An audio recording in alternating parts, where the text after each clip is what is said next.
This is part 2 of a series of videos covering the conversion from a mass airflow-based 1227165 ECU on a 1989 Iroc Camaro to a speed density-based 1227730 ECU.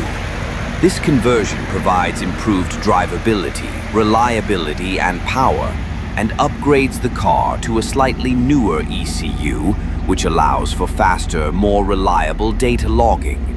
In this part of the series, we will cover repinning the new ECU, replacement of the MAF sensor with a MAP sensor, and initial startup and troubleshooting. I will now show a few examples of pin reassignment. It is best to just start at the top of the previously discussed repinning document and work your way down pin by pin. To avoid confusion and the possibility of errors, I find it best to go one pin at a time, remove from the original connector and then immediately insert it into the correct position on the new connector, then on to the next pin, rinse and repeat. Do not remove the pins all at once. This is just asking for trouble, as I have found that sometimes the wire color does not match what is in the wiring diagram, and if you've pulled them all at once, you will have a devil of a time trying to figure out which pin is which. Here we are starting with pin A4. I had previously removed it from position D12 on the 165 connector, and am now transferring it to A4 on the 730 connector, where it will be a 5-volt DC signal for the new manifold air pressure or MAP sensor we will install.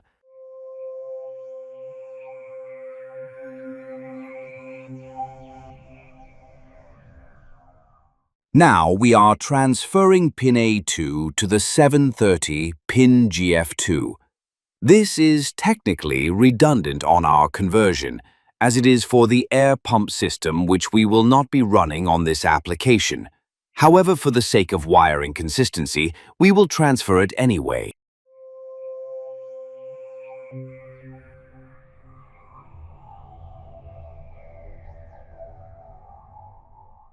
After inserting the pin, make sure to give it a tug to ensure it is secure and the lock has engaged.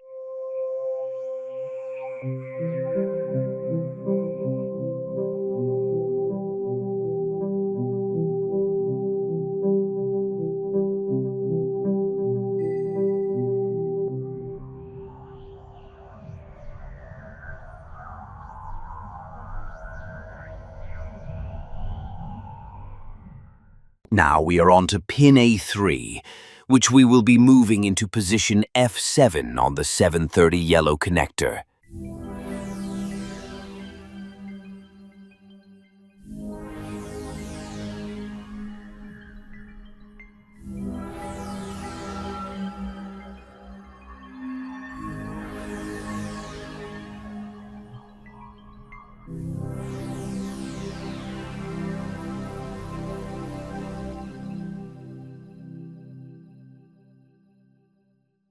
Sometimes when you remove a pin, it is possible that the locking tab may become bent or curled over. This is not a problem, as you can carefully bend it back straight using a small flat screwdriver.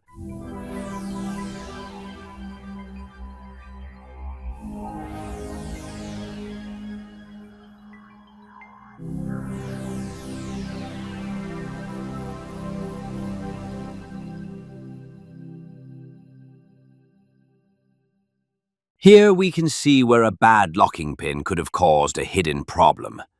This pin was not really retained at all and pulled right out. And as it is related to the VATS or Vehicle Anti-Theft System, this could very well have induced an intermittent no-start condition that would be extremely difficult to track down.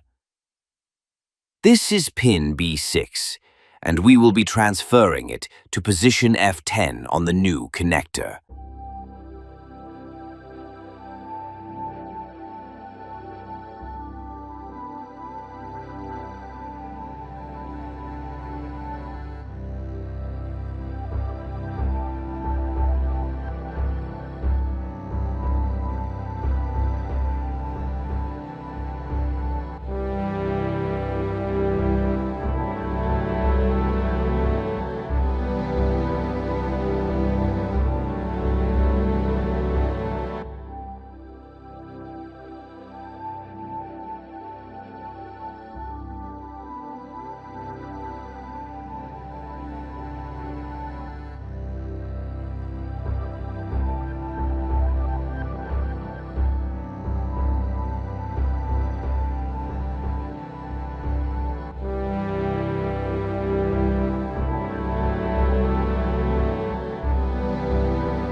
Here we see an example where the wires don't actually match what's in the wiring diagram.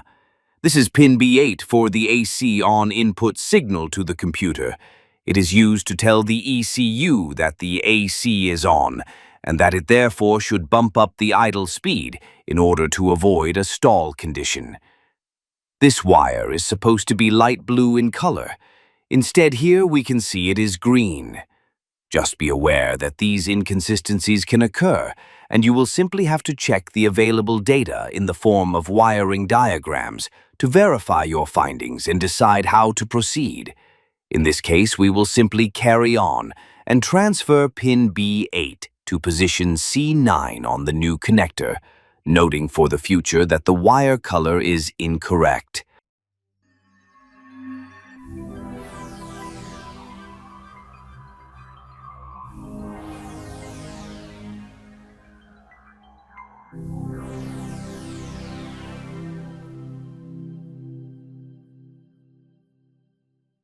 This is pin B10, which is the park neutral switch signal, and it will be going to position D16 on the 7730 connector. As this is no doubt getting repetitive, it will be the last example I will show. You now have a thorough idea of how to complete this repinning operation. Simply go pin by pin and be deliberate and methodical, and always check your work twice before carrying on to the next pin position. It is a task as tedious and boring as is my voice, but in no time you will be finished and can carry on to more exciting endeavors.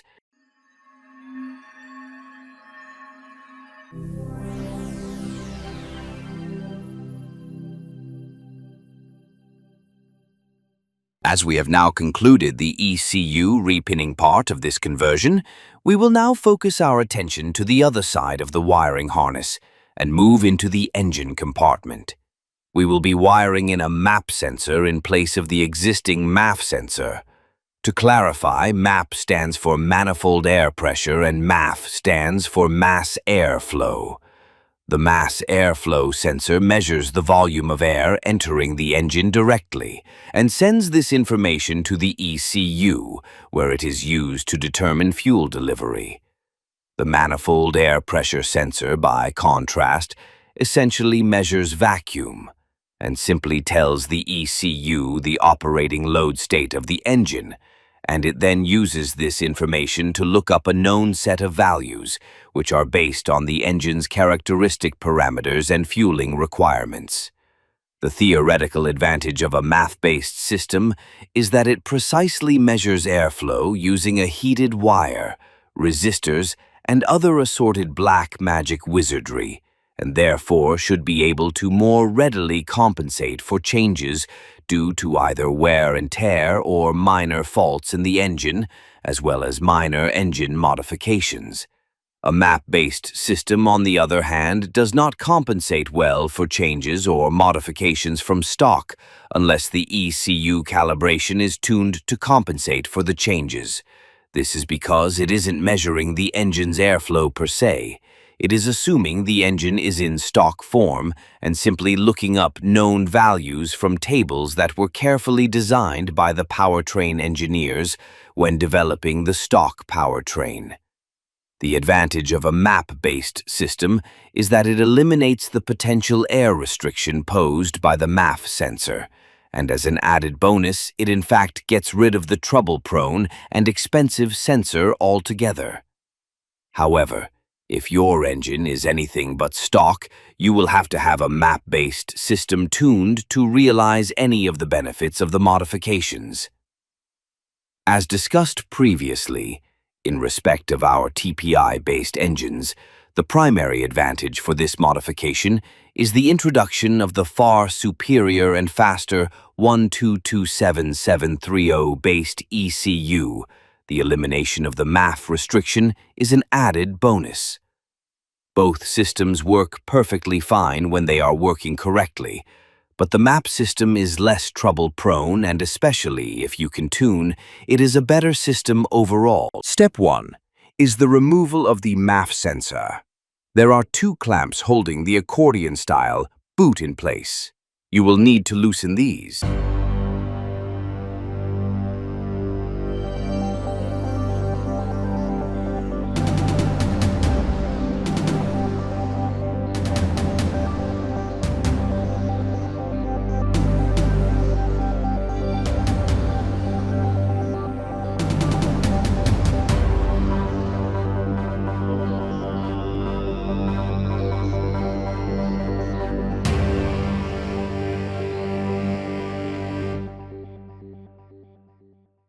You can then unclip the wing nut fasteners, holding the air intake cover in place.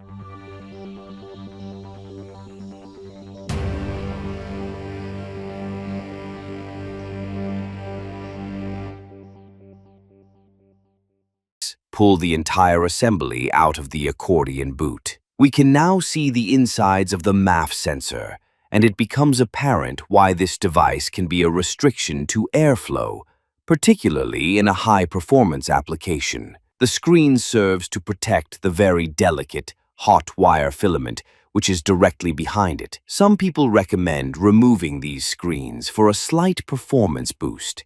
However, the resulting reduction in reliability is hardly worth the minor performance benefit you might receive. A quick check online shows that these sensors are selling for between $150 to $200 at the present time. We prefer to do away with this part altogether. If you are retaining the factory air inlet and filter assembly, as we are doing here, you will need to come up with a part to make up for the removal of the MAF sensor. If you are capable of 3D printing, an STL design is readily available online to allow you to make this part yourself. If not, you may be able to craft something using ABS pipe or something similar.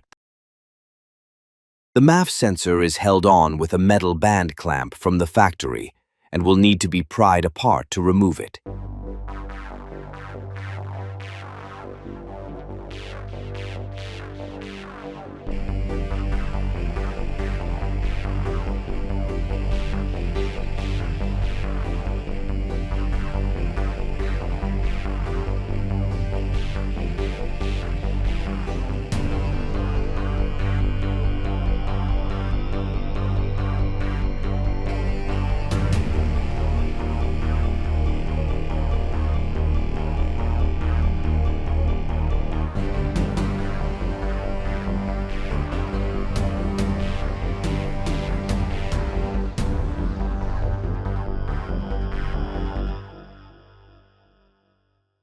We will now commence with providing wiring for the new MAP sensor. To do this, we will need to cut off the plug from the now removed MAF sensor and then use 3 of those wires to hook up a new MAP sensor plug. The other end of those wires were already reassigned to the correct pin locations in the ECU for using a MAP sensor.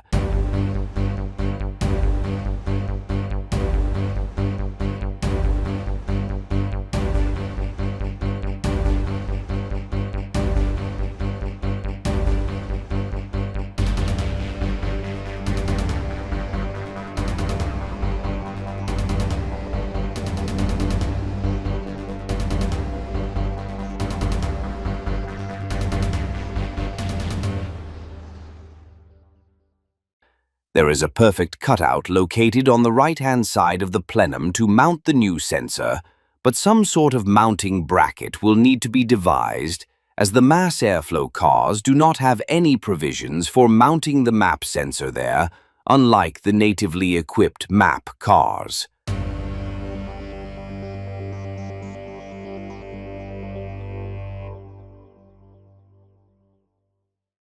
Both the MAP sensor and the plug have pin locations labeled A, B, and C. Pin A is ground, pin B is the signal line, and pin C is the 5-volt reference from the ECU. Above, I am illustrating the 3 MAF plug wires which we will be attaching to the new MAP plug. We will be utilizing the black wire, which was a ground, the black and white wire, which was also a ground, and the dark green wire, which was the signal wire. The other 2 wires become redundant in this application and can simply be capped off and stowed in the loom. Here we are cutting off the old MAF sensor plug.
We will need to extend these wires by approximately 6 or 7 inches in order to be able to route the new MAP plug underneath the plenum so that we can mount the sensor on the passenger side flat boss shown previously.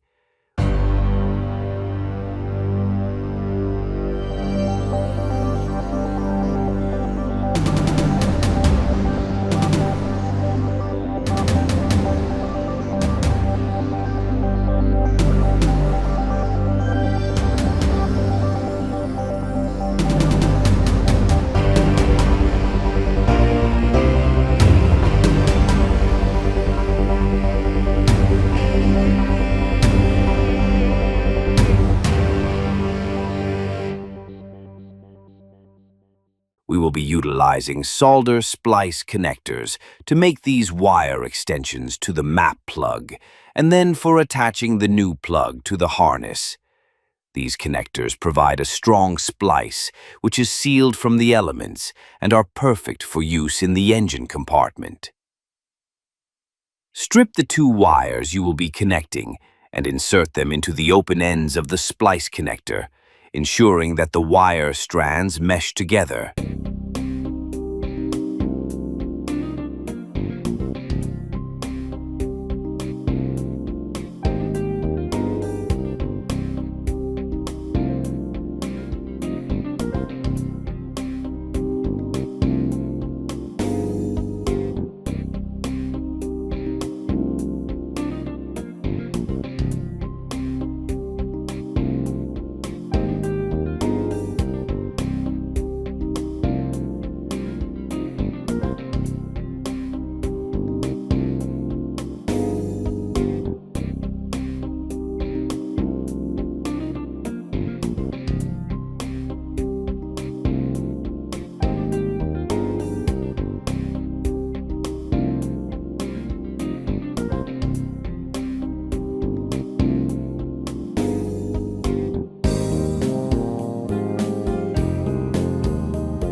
Then, using a heat gun preferably, heat the connector until you see the solder ring inside change to a shiny appearance.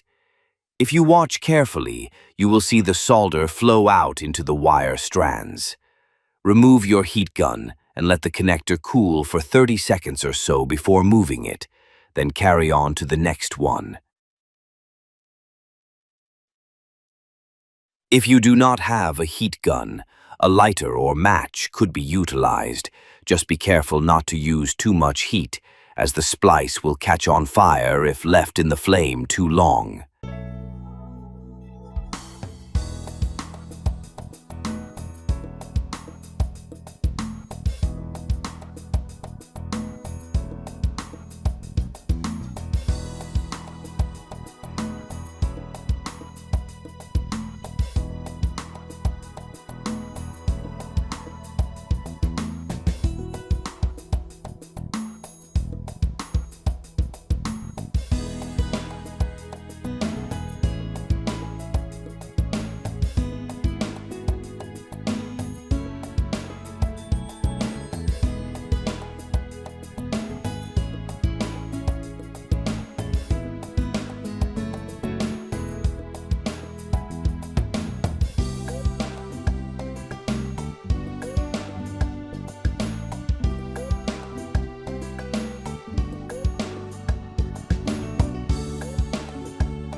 At this point, we have completed the wiring of the map sensor, but the other consideration that you will have is finding a good vacuum signal for your map sensor.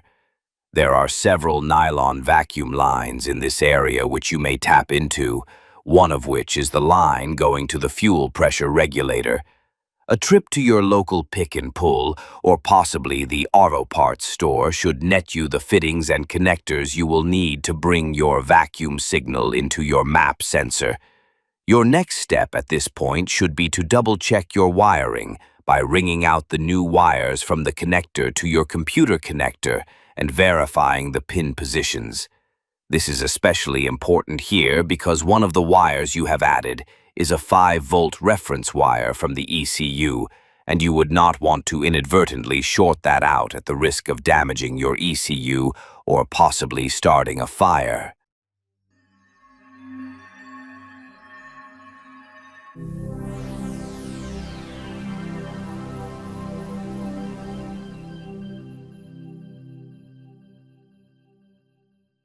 Here you can see we are checking for continuity between the map sensor pin B and pin F15 at the ECU.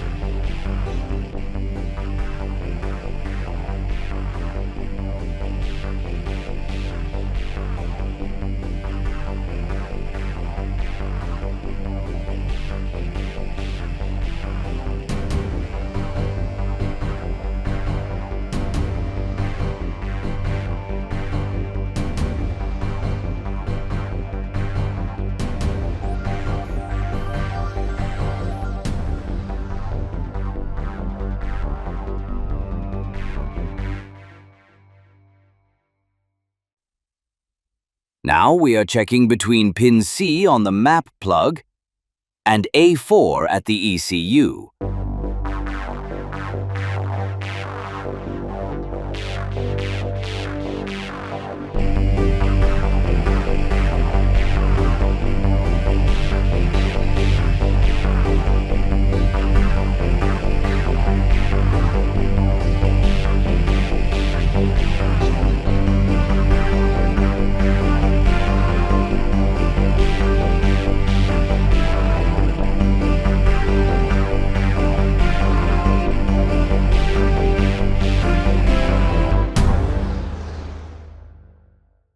Now that our wiring has been checked and double-checked, we can plug in the new 7730 ECU. Now that our wiring has been completed and verified, I will give a brief overview of what will be needed for the MEMCAL, or chip if you will, that we will use in our new ECU. Unlike modern automotive computers, these older ECUs cannot be flashed. They utilize an ancient technology called an EPROM, which stands for Erasable Programmable Read-Only Memory. The program to run the ECU is held within this EPROM. These chips must utilize ultraviolet light in order to erase them so that they can be rewritten with a new program or calibration file. Although this is possible to do, the process is cumbersome and requires a lot of time to erase the EPROM chip. A more modern but still relatively ancient technology by today's standards is called an EEPROM, which stands for Electronic Erasable Programmable Read-Only Memory. These chips can be quickly erased and rewritten very easily, and it is what we will be using in our new old ECU. In order to use an EEPROM, you will need an adapter, like the one shown here. It can be procured from a website called motes.net, which had closed down previously, but now appears to be back in business. Another competing outfit that supplies most of the same equipment is called Boosted NW. Either business can supply the adapters which will be required. Alternatively, you could simply try to find a factory MEMCAL on someplace like eBay. They are available there, but are in relatively short supply and are quite expensive when you can find them. Also, if utilizing a factory MEMCAL, You will need to find one that corresponds specifically with your particular engine and transmission combination. We will be utilizing a MOTS adapter and a 4-cylinder 7730 MEMCAL modified to work in a V8 application. The actual program will be stored on the new EEPROM and will be a custom calibration known as SAUJP. We will cover these things more deeply in a future video. As there is also the subject of spark control to cover, which is another matter you will need to consider, particularly if you will not be utilizing a factory V8 MEMCAL, as I have not. I will now hand over the initial startup and testing of this installation, as my work here is done, for now. Okay, so quick overview time. You can see there, the wiring is complete. We have our custom burn prom in place. The adapter's in place. The MEMCAL is attached to the adapter, and we have the prom that I burned earlier using what we call SAUJP, and this one's version 7, which is the last one that is available, or the last one that came out. We have our setup for ALDL, because what we're going to do is we are going to this will be our first tests to see that everything is operating as it's supposed to be. First test will be key on. So key on, security light goes out, check engine light is on but it's not flashing, and there is no fan running. That's very important. If you had a problem with something, a serious problem, particularly with the prom, your fan would be your fan would start running as soon as you turn the key on. That's an indication that you have a computer issue or a MEMCAL or prom issue. So far so good. We will plug this in to here.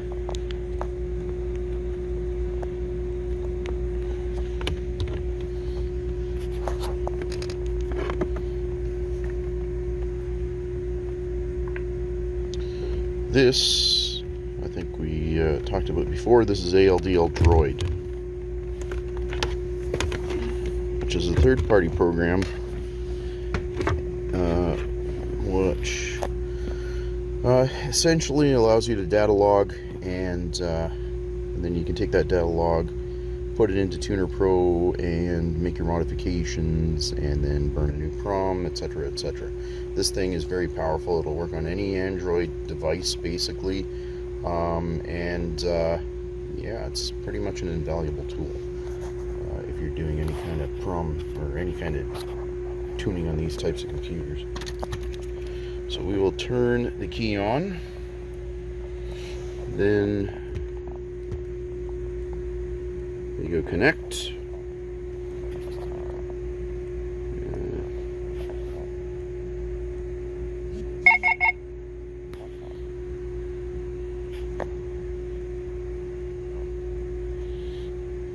So far no connection. However, okay, what we need to do is switch this to 8D. I think this was set up for the previous.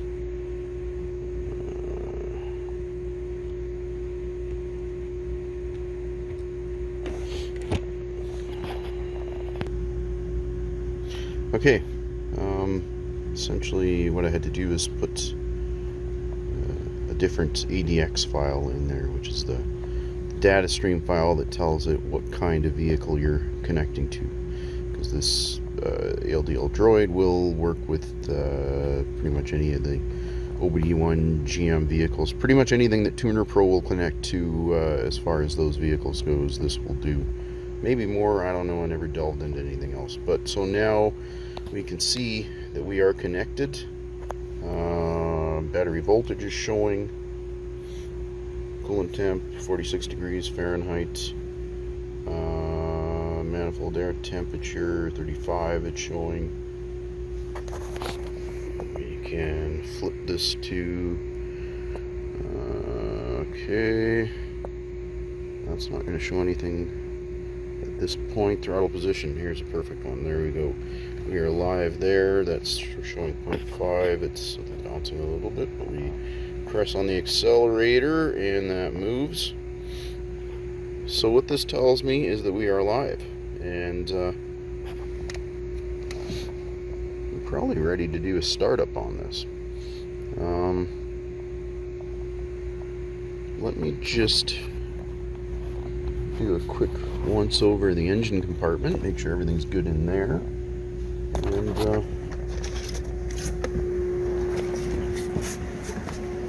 twist the key and see what happens. All right.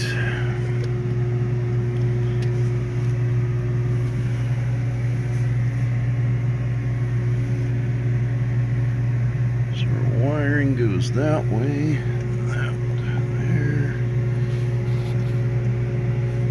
Make sure that the wiring we put in there isn't going to be touching up against anything it shouldn't be, like that EGR valve. We'll have to deal with those terminations there.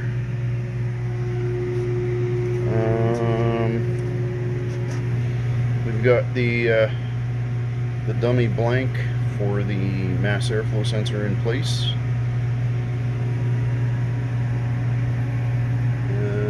Okay, anything else? Let's go to the other side, have a quick look there.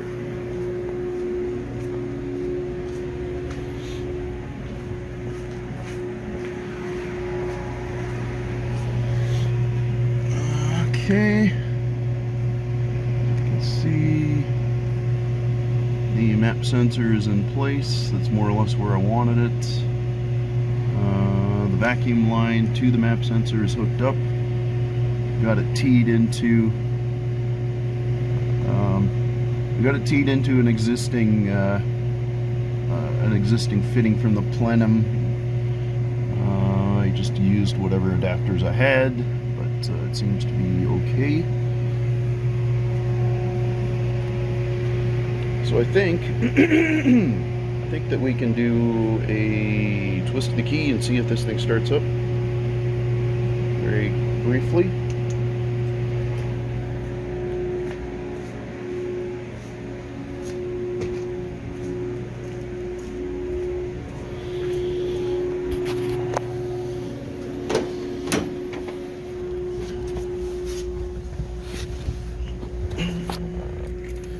Alright, let's see how we do.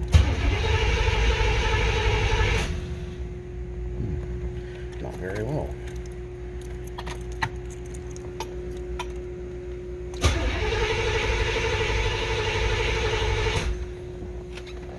Enough no start. Why?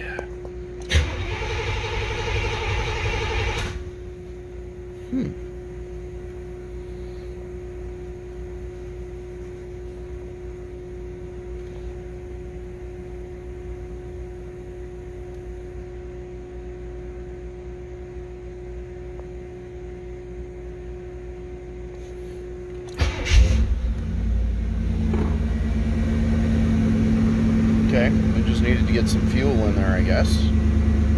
As you can see, the service engine soon light is on, so there's something not happy. Settings.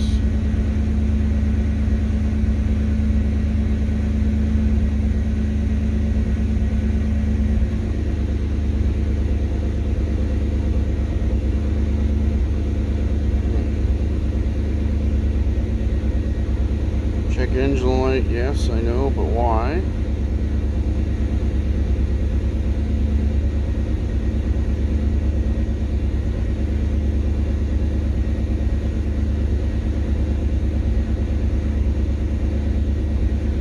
Okay, so it looks like error 43, electronic spark control error.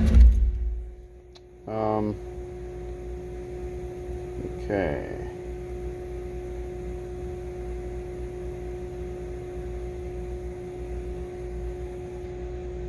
Error 43, ESC failure. Now, that's got something to do with the knock circuit, I'm sure. have something to do. Error 43. Okay. So that's probably got something to do with the knock filter and the way we've got it wired in here. We'll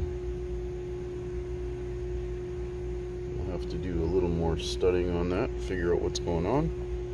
But as you can see, for the most, that's a minor issue. I'm sure we can figure that out. For the most part, I think we are doing okay here.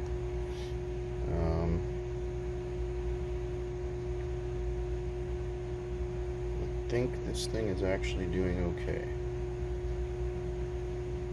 But yeah, anyways, as you can see, it starts, it runs. There's just a few minor issues to sort out, but that should not be too much of a problem to figure. And we will get that sorted out and cleaned up, and then we'll do a follow-up video.